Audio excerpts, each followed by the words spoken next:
Atlantis ISS, this is Houston. Are you ready for the event? We're ready.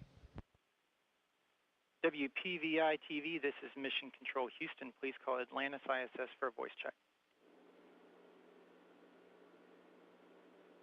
Atlantis ISS, this is WPVI in Philadelphia. How do you hear me? Hey, we have you loud and clear on the International Space Station. Commander Chris Ferguson, we recognize you very well. You are a Philadelphia native. You have so many friends, family, and fans here in our region. Anything you'd like to say? I'd like to give a big shout out to my friends at Drexel University, Archbishop Bryan High School, and of course the street I grew up on, Amity Road. Hello, Northeast Philadelphia. Commander, this is your third space flight. This is your second space flight as commander, second on Atlantis. Does it ever get old? Well, I'll tell you, you know, the moment the hatches open after we dock with the International Space Station and you're allowed to come in and roam around, it's just like being home again. It's a wonderful place. It's a magical place up here. And no, I'll tell you, spaceflight never gets old. It's a great feeling. Commander, we know that you're a big Phillies fan, and we understand that one of the earlier flights you took up a Chase Utley jersey with you. Did you take any Philadelphia memorabilia with you this time? As a matter of fact, I did, and we have stowed away in the mid another jersey. I'll leave that name to be determined, but I hope to see the Phils in the World Series, and that'd be a great time to return it back to them. Copy that, Commander. Now you have your crew with you, and we see the experience of zero gravity, obviously. To the crew, do you ever get sick of the commander talking about the Phillies in Philadelphia all the time? Yeah, as a San Francisco Giants fan, I do get a little tired, but we'll let him have his way here. He's the commander after all. That is one dig into a Phillies fan. Oh, boy. Back to the commander, if I could. This shuttle program is ending. And as you know, NASA and Congress never went ahead to replace the shuttle with another space vehicle. Generally, how do you feel about the fact that this is coming to an end and there's nothing to replace the shuttle program? Well, first, my comment on the fact that the shuttle program is coming to an end. I'll tell you, it's from the heart of a pilot who just loves flying airplanes and basically anything that has wings. It's going to be sad to retire the shuttle. That said, it's had a very long and storied career. It's been with us since 1981. It's done tremendous things, not the least of which is build this fantastic complex that we're able to float around in and that humans have been living in nonstop for over 10 years now. Now, that said, we're going to have a gap. We're going to have a time where we cannot launch, you know, American astronauts or any astronauts from U.S. soil, but that will come to an end 5, perhaps 6 years, hopefully before some commercial companies that are working on that will give us that capability back again. So, you know, it'll be slow for a little bit, but there's still plenty for us to do at NASA. You will command Atlantis to its scheduled landing on Thursday, July 21st. Will you have profound remarks once the shuttle reaches the runway? I think I'm obligated to have profound remarks. Originally, our landing was scheduled on July 20th, which, if my history serves correctly, it was a milestone year for landings. That's the day, of course, that Neil Armstrong landed and Buzz Aldrin landed on the moon back in 1969. So if we had landed on July 20th, I think it would have been a little bit easier. But we'll work on something profound, and we promise we'll have some good words to reflect upon to remember the Space Shuttle program by. You will have done it 3 times once you do land. What is worse, going up or coming down?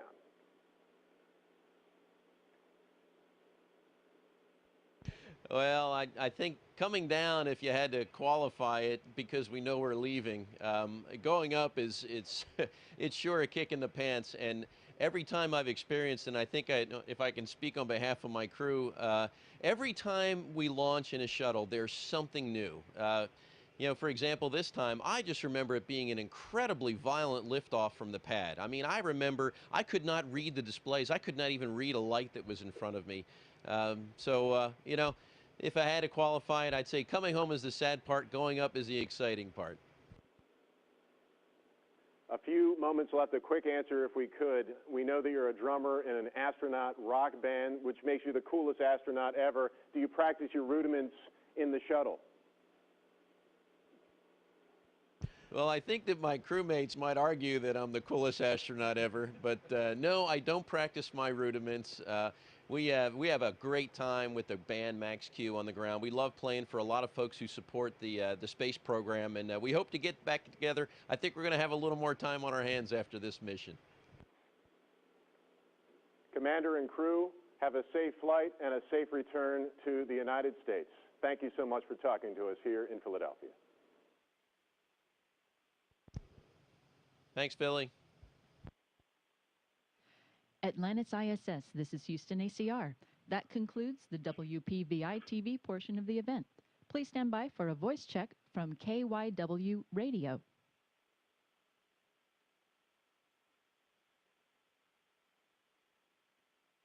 With the duck boat killing 2 Hungarian students. We have you loud and clear aboard the International Space Station. Have his Coast Guard Copy that. Stand by. Revoked. Mike DiNardo, KYW News Radio. KYW News Time, 8:10. This is day number 8 of the last space shuttle mission. Shuttle Atlantis with its 4 astronauts blasted off from Kennedy in Florida a week ago. They're scheduled to return to Earth next Wednesday. Right now, Atlantis is docked at the International Space Station about 200 miles up over the Pacific right now. Atlantis ISS, this is KYW News Radio in Philadelphia. Do you hear us? Hello, KYW News Radio. You're aboard the space shuttle or space station and docked to the space shuttle about over the Pacific Ocean. Thank you so much for joining us this morning. We appreciate it. This is Carol McKenzie here at KYW News Radio. Captain Ferguson, native son of Philadelphia. Captain, you've been having some significant computer problems. How are things looking right now? Well, if you're referring to our computer problems, first, the good news is we have 5 of them, and each and every one can fly the space shuttle just fine. It's true we've had a couple of them have given us a little bit of a hiccup last night. One of them woke us up, and we had to work on that one a little bit. But we've got them all up and running right now, and we're confident that we're going to have all 5 for re-entry coming up here in a week or so. Captain Ferguson, Harry Donahue here, and thanks for joining us, you and your crew. I'm not sure if we have everybody else online, but I know this is your 3rd shuttle flight. What's different about this one compared to the other 2? Well, that's a good question, Harry. I think probably the biggest difference is we have a smaller crew. Shuttle missions typically go with a crew of 6 or 7. And by the way, we do have the rest of the crew with us today if you have any questions for them. This crew is just 4. So there's no less work to do. It's just that we're doing it all with 4 people. So we're gonna contact the astronauts pilots union and see what we can have done about this. But we're working really hard up here, and we're getting everything done. All right, Captain. Rex Walheim, Sandy Magnus, also part of that crew, and understand they're with us online. Maybe whoever wants to answer this question. I know you guys have 2 iPhone smartphones up there with you. I'm wondering, reception better than it is on Earth, or how is it up in space? Actually, the reason we brought the iPhones with us, believe it or not, is to use them as horizon sensors and not as phones per se. So it's sort of in the nature of an experiment. Although hopefully, you know, at some point we could potentially use them for iPhones. But for right now, they're just going to be some sensors for us. I was just wondering what kind of apps you had up there, if there were any special Shuttle Atlantis apps. No, we don't have any at the moment, but you never know. We have some pretty clever people that fly up here from time to time. We'll have to see what they come up with. I'm sure they'll come up with something soon. There's an app every second. Why not a space shuttle app? Commander, I want to ask you a little bit about your Philly connection. We know that on previous flights you've taken along a Chase Utley jersey. What did you take along this time? Anything, you know, starting with T?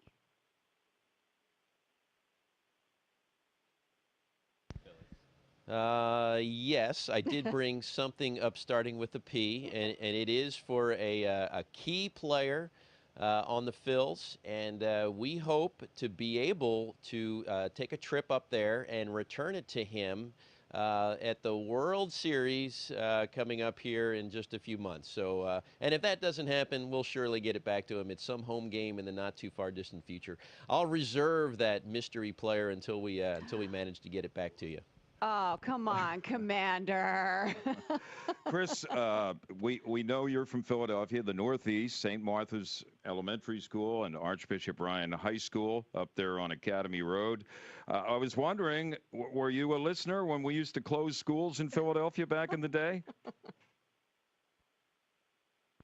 Every morning, my alarm would go off and KYW News Radio would come on, and I would listen for the school closing. So I've been with you for about 50 years now, and I still listen when I come back to the Philadelphia area. And I can't help it. My mother-in-law always has KYW on. Well, we appreciate listeners, whether they're in the Northeast or in outer space like you are this morning. To the crew of Atlantis, from us, thanks very much. Congratulations. And, well, we understand we still have another minute or two. Carol? Okay, so, Chris, we understand that you play with a rock and roll band called Max Q. So, since you're such a fan of KYW News Radio, can you sing us the jingle? There are only a few drummers who can sing well in this world, and I am not one of them. Well, maybe you can give a hint to somebody else on your crew up there and help them out with the old KYW jingle. KYW News Radio 1060. That was awesome. That's not bad for a drummer awesome. or even a singer. We really appreciate that. Question for you, Sandy. This shuttle brings the shuttle flight brings the shuttle program to an end. 30 years. A lot of young people have been inspired by the shuttle program. So now that, I guess, what's going forward? What will be the inspiration for young men and women who have an interest in this type of work? Well, first I'd like to point them all to the International Space Station. You know, we've had people living here for about a little over 10 years now, and we're doing all kinds of science and interesting technology development up here, and you get to stay here for 6 months when you live here, and it's a completely different experience than a shuttle mission. So that's certainly something any young person should aim to do, because it's a really, really interesting experience. I lived here for 4.5 months. And further on, we're going to be moving out of low Earth orbit now. You know, the shuttles are designed to work in low Earth orbit. And so we're going to be building vehicles that can go beyond that to the moon or Mars or an asteroid. So that's certainly on the horizons for the young people who are interested in this type of profession. All right, and you have, this is day 8 with the shuttle Atlantis, and you are scheduled to return to Earth when? Next Wednesday? Is that correct, Chris? Yeah, I'm pretty sure it's going to be early Thursday morning if my math serves correctly. We work on a little bit of a different time clock up here, but I think it is early Thursday. All right. Well, congratulations again. We wish you best for the remaining part of your mission, and thanks for everything you do for NASA and for the United States. Thanks to the crew, and good luck, guys. Thanks, KYW. Atlantis ISS, this is Houston ACR. That concludes the KYW radio portion of the event. We will rejoin you after a brief comm drop. Atlantis ISS, this is Houston ACR. We are now back with you. Please stand by for a voice check from Reuters. Atlantis ISS, this is Irene Klotz with Reuters. How do you hear me? Hello, Irene. We have you loud and clear on the International Space Station. Thanks very much. The first two questions I have are for you, Commander.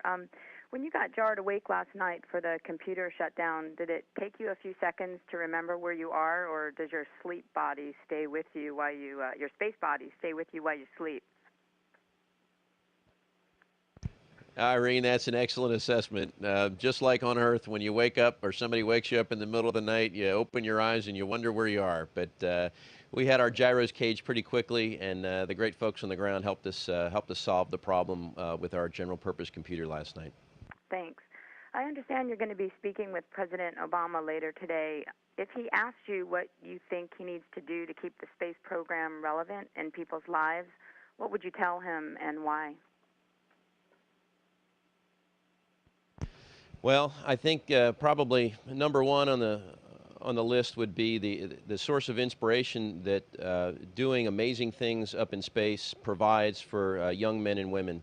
I became involved in the space program because I remember watching Neil Armstrong walk on the moon in 1969, and it was just through following the Apollo program and the Gemini program that I developed just a keen interest in science and math and flight. And it propelled me on a career that took me through naval aviation and then on to the space program. So if for no other reason, we need to inspire generations that will follow us to do wonderful things like this. And plus, we need to explore. We're explorers by nature. We need to leave low Earth orbit again and go back to the moon or an asteroid or Mars. We need to have a destination. It's in our destiny. Thank you. For Sandy, can you paint us a little word picture of what the ISS looks like with all the stuff you've brought floating around there and the rooting around to find the old equipment to come back home?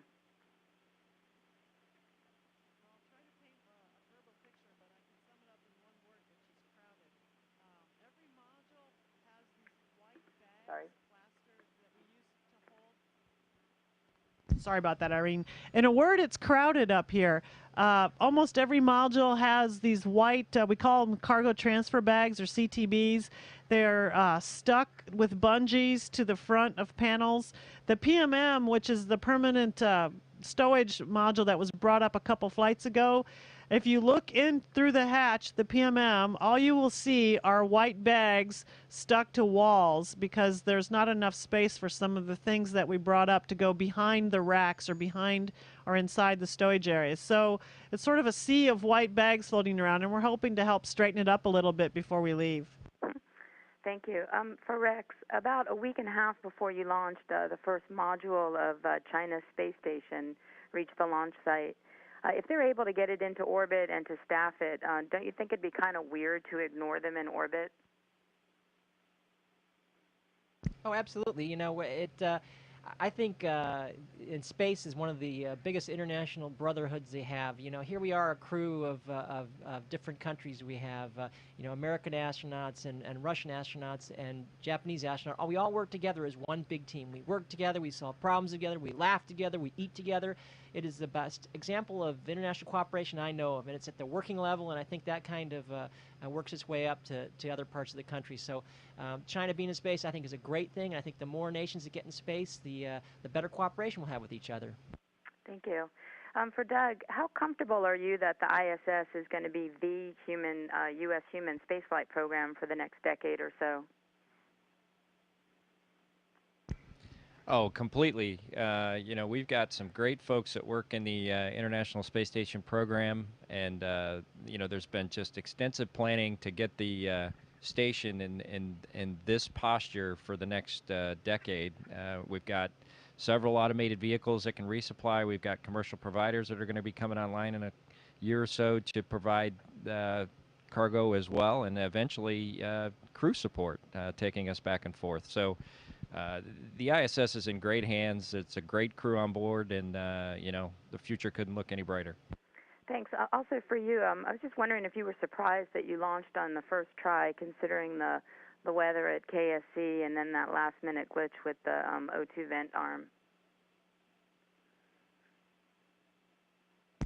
Yeah, I had thought I had brought my 127 Karma along with me there for a few, you know, when we walked out and, you know, while we were strapping in, and we were getting updates while we were laying on our backs, and then we got the go, and then the next thing happened at 31 seconds, so I was thinking, oh no. But it just worked out so good. We couldn't be happier. It was great for our family, our friends, and all the guests, and then the, I guess, close to 1 million people that were watching us. So it's always great to launch on the first try, and I'm glad to finally be able to say I did that. Thanks. And for any of you, have any of you guys run into Robonaut? And if so, what's it doing? Thank you.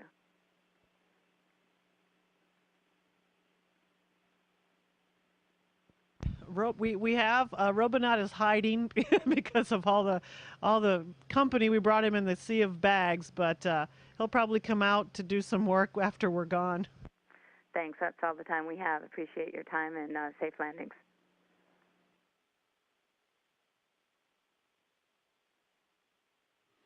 Atlantis ISS, this is Houston ACR. Thank you. That concludes the event. Thank you, WPVI TV, KYW Radio, and Reuters. Atlantis ISS, we are now resuming operational audio comm. Great job, guys.